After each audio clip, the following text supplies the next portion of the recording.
My name is Khalfan Abdallah Salim. I'm head of product development and Shariah compliance at Standard Investment Bank, Islamic Investment Banking Division. My key role in this position is to develop Islamic investment banking solutions and ensure they are compliant throughout their period of operations. As long as these solutions are offered to our clients, I am responsible to ensure they are compliant on daily basis, monthly basis, quarterly basis, annually, so that our investors, they are able to grow their income or their investments in a way that is compatible and complies to the Sharia rules.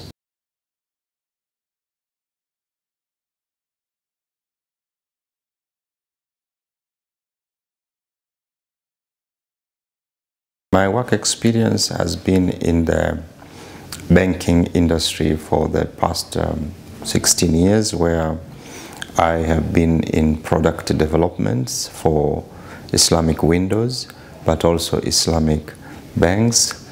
I have been in the advisory capacity for Islamic microfinance institutions, as well as for payments platforms, but also I have been a trainer on Islamic banking and finance. I've trained at Kenya School of Monetary Studies.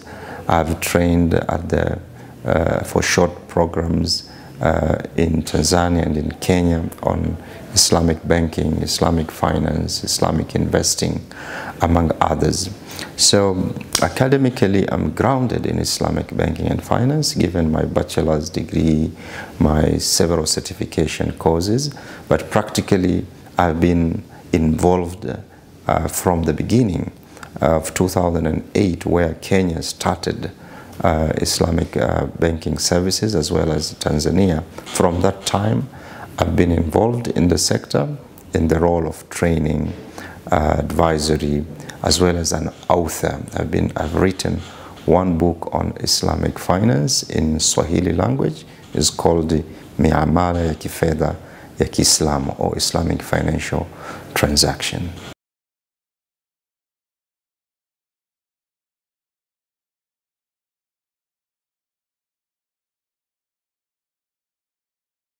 Sharia compliant, that means the person who adhere to this philosophy of Sharia compliance, that means he lives according to the rules that are derived from the Quran and the teachings of the Prophet ﷺ.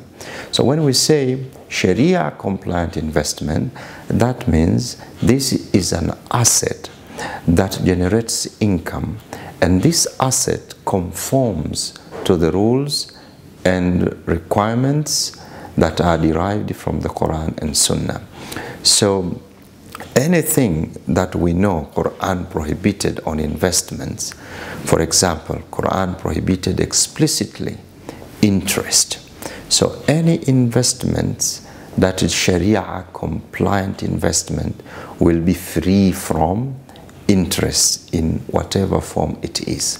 So Sharia compliant investment, in a very simple term, it is an asset class that is allowed in Islam for a person to invest in and make money out of that particular investment.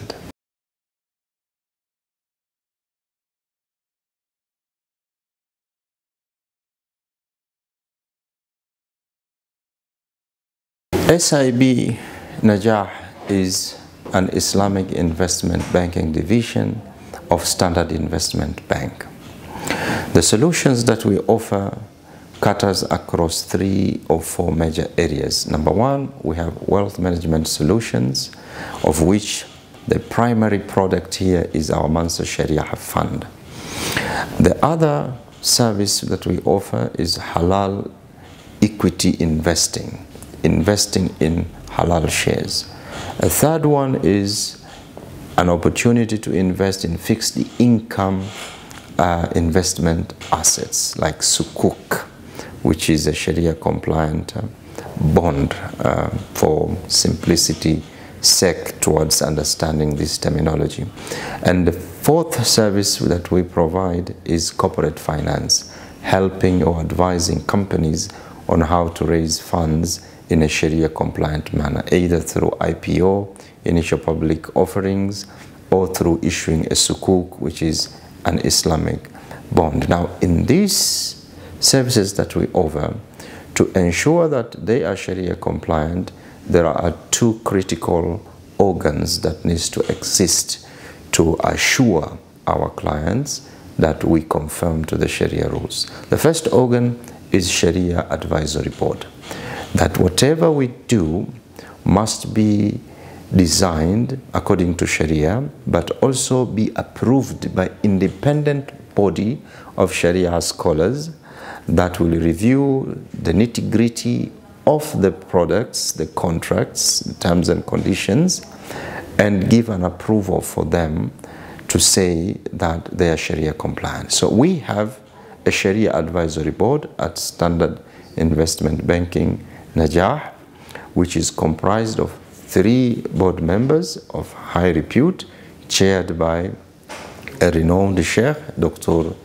Islam. So this is the first organ that is an independent organ that ensures and approves whatever solutions that we bring to the market.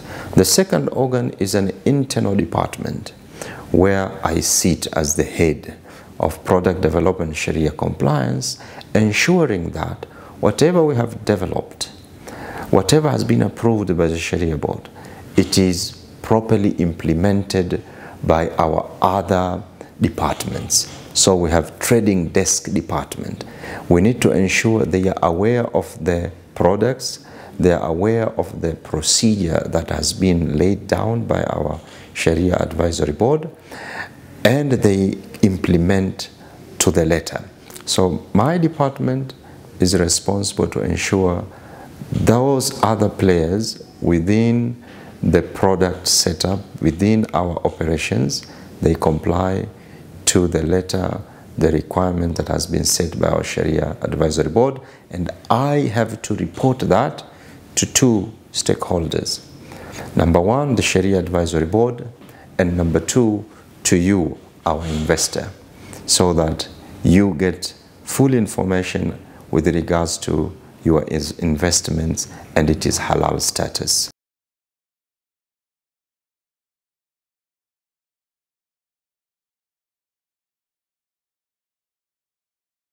Our Sharia Advisory Board, which is a critical organ in our operations, we have presented to them a number of asset classes that we can invest in order to generate halal income.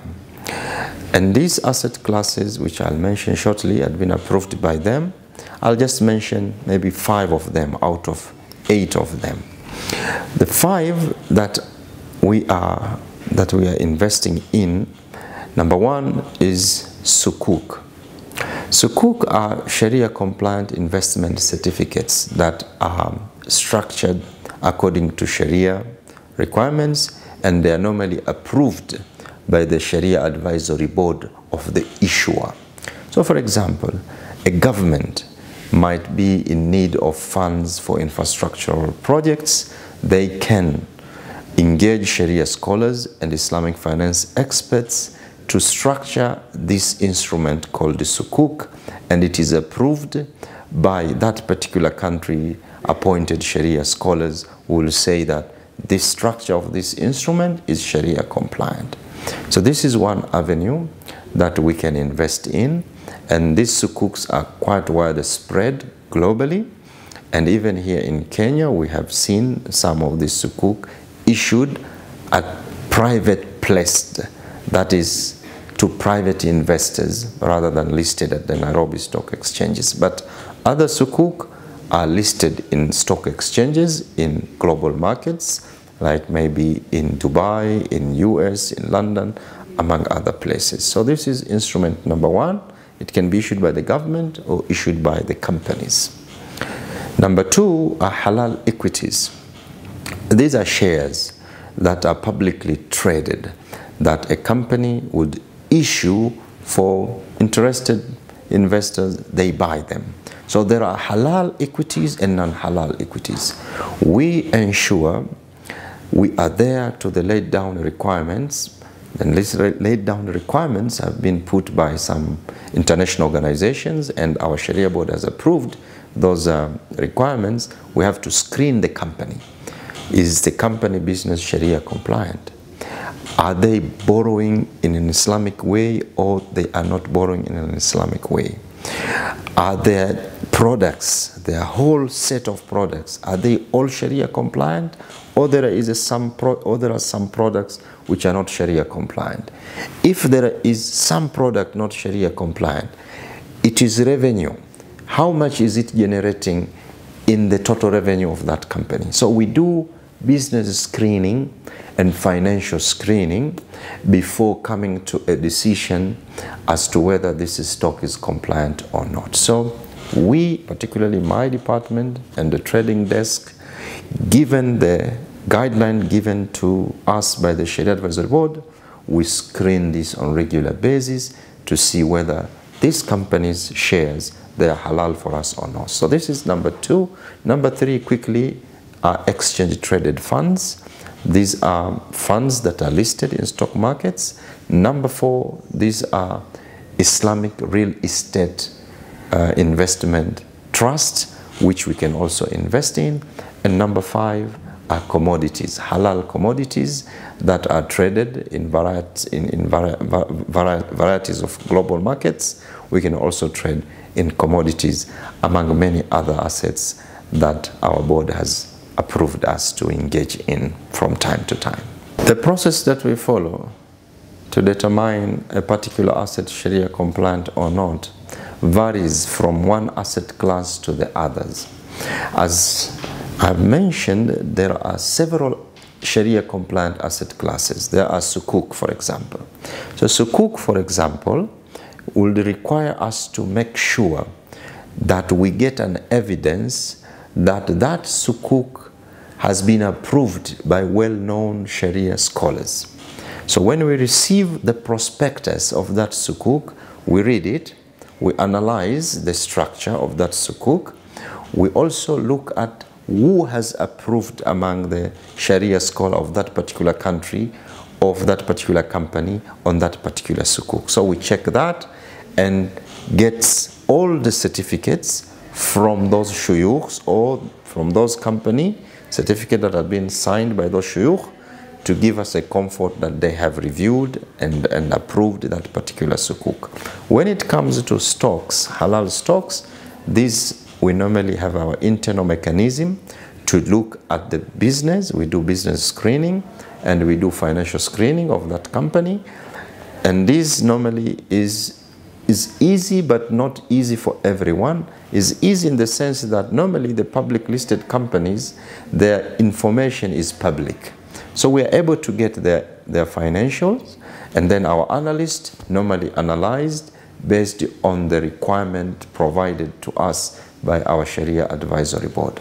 So it is a rigorous process that we undertake by my department, checking every asset class before we invest. It has met the laid down requirements set by our Sharia Advisory Board, and then our investment committee will make a decision to invest if economically it is something that can give a good return to our investors.